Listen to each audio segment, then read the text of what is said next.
Hi. Yesterday's selection meeting last, or was it what you wanted to say before? No, it lasted longer than we thought it would have done. Actually, we thought we've had obviously plenty of chats, as you can imagine, and thrashed things out thoroughly over the last 5 or 6 weeks. But letting it get down to the wire, I think is important, because it gives people time to reflect on what they think it should really come down to. So I thought yesterday morning we boxed it off within an hour or so, and that started at 8 o'clock, and at 3 o'clock we were still going. So that says it all, really, doesn't it? I mean, and that's how it should be. It should be unbelievably difficult, because that means we've got a talented squad to go to Australia. And what do you like about the defence, and at what point did he become a genuine contender? Like everyone else, you're watching all the games, and it isn't just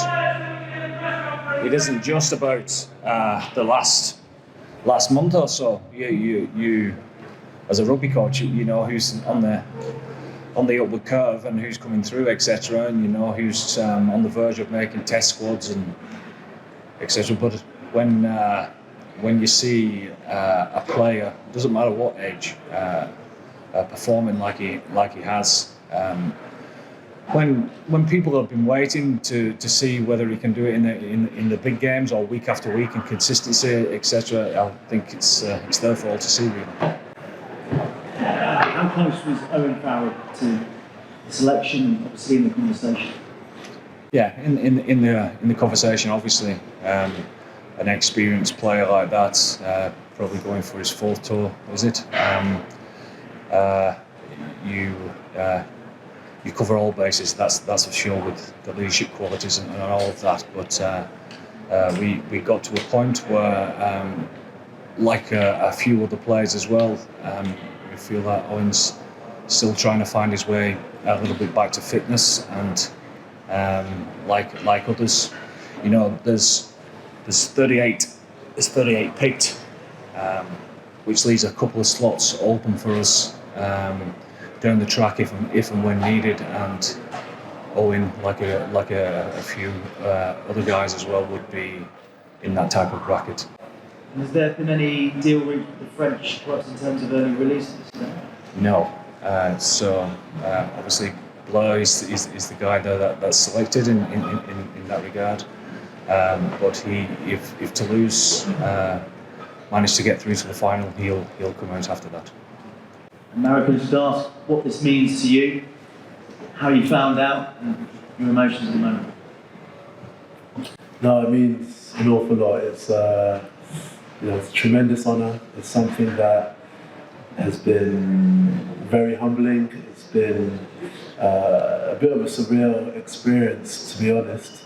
I found out in around 3:34 on Tuesday afternoon. I got this mysterious Irish number calling me, and found out when I picked up, it was a Wigan accent that I was hearing. After a little bit of misunderstanding, we got to the question.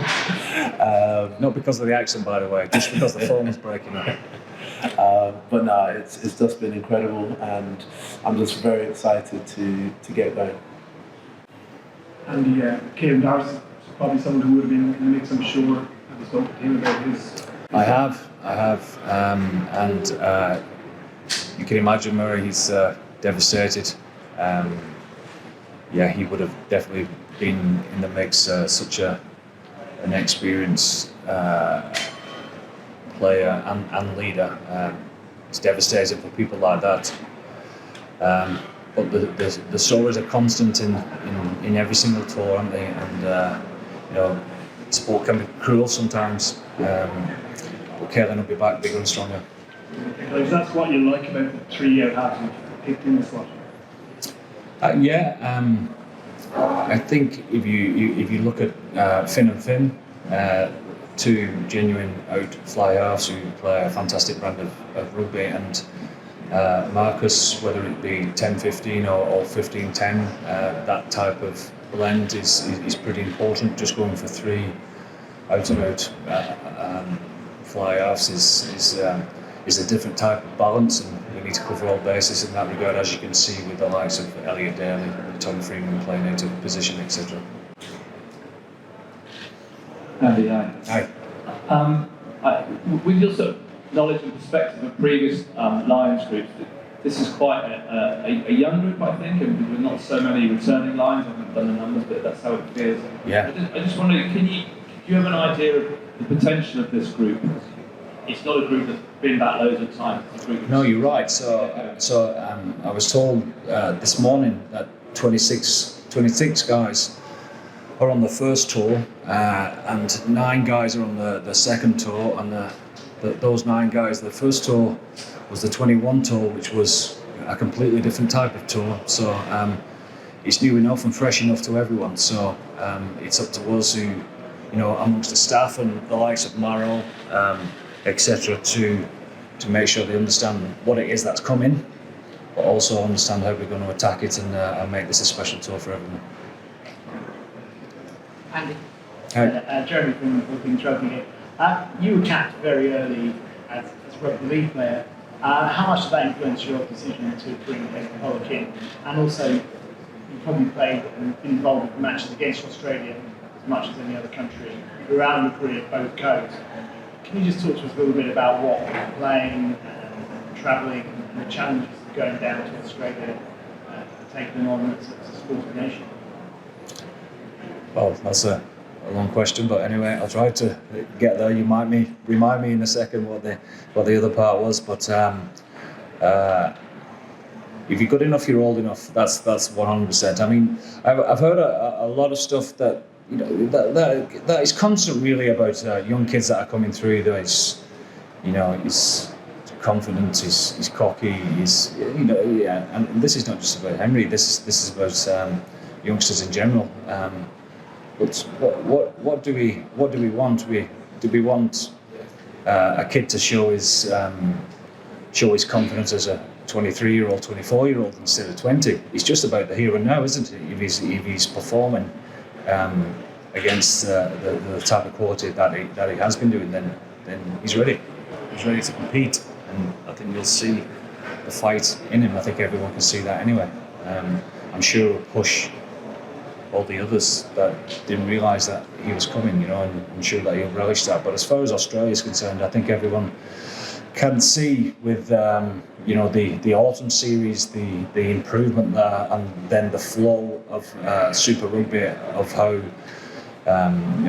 the club sides over there have progressed and are challenging for spots because the Lions is on the horizon. I'm sure about that. It just shapes up for what we all knew in the first place, that it's going to be a hell of a tour. 2013 was exactly the same. I think with all the hype and all the tickets sold and the sheer size of what's going to happen when we get there, this is going to be a tour that's like no other. Andy, 2 Welshmen, that's the lowest contingent from Wales. Sorry. 2 Welshmen, that's the lowest contingent from Wales since the war. Did you feel any pressure to find that Welsh representation, and what about Thomas and Jack? Has impressed you? I didn't feel any pressure at all. I think I spoke about this a few weeks ago as well, in regards to selection, not just of players but of staff as well. After we selected the squad, Yayan and Ben came in, because everyone, they need to know the answers for today, and Yayan and Ben were counting the numbers from different countries, and we hadn't honestly done that. It's not in our interest to do that. Everyone's an individual. Doesn't matter where you come from. So the numbers are the numbers, but the individuals deserve it. Well, they obviously, like the other 38, they've shone through in the talent that they've got and performed to the type of level that we think they can can perform when it really matters under the tour of under the pressure of a British and Irish Lions tour. Okay, we'll go here and we'll finish up with Maro. Okay? And over to your right. Sorry, we're over there first. Hey, Obviously, Caleb was the casualty of last weekend, fitness-wise, but in terms of form, how much did that single round of matches have an impact on selection? How much of it is credit in your mind? everything gets thrown into it. Of course, there's credit in the bank from a lot of people as well. Knowing where people are as far as injury is concerned when they're coming back and how healthy they are going to be. So form certainly a part of the whole mix, but it's not necessarily the be all and end all. We need to be balanced about all these things. Okay, Miles, finish with you, thanks. Hey, Miles. And just to return to Henry, Yeah. did you need to see him play like he did at the weekend to convince you that he was going to go? Or no. were you pretty certain he was going before that? I wouldn't say certain. I wouldn't say I needed convincing neither. I've watched him a couple of times live, and I like what I see. He with all top players, he's always trying to make a difference. There's an energy, there's a bounce about him of trying to make a difference, and that's how you tend to have big moments in the game because you're searching for them, and that's what I like seeing within his game, and obviously plenty of others who made the squad as well. And the reaction of other players when they played against him, things they said about him, does that fed into your thoughts? Well, obviously that's massively important because this is what the Lions tour is all about, isn't it? It's about respect of your peers first and foremost, and I'm sure they'd be fighting that out to gain that respect over the last few months. But it'll certainly continue over the next 6 weeks and beyond.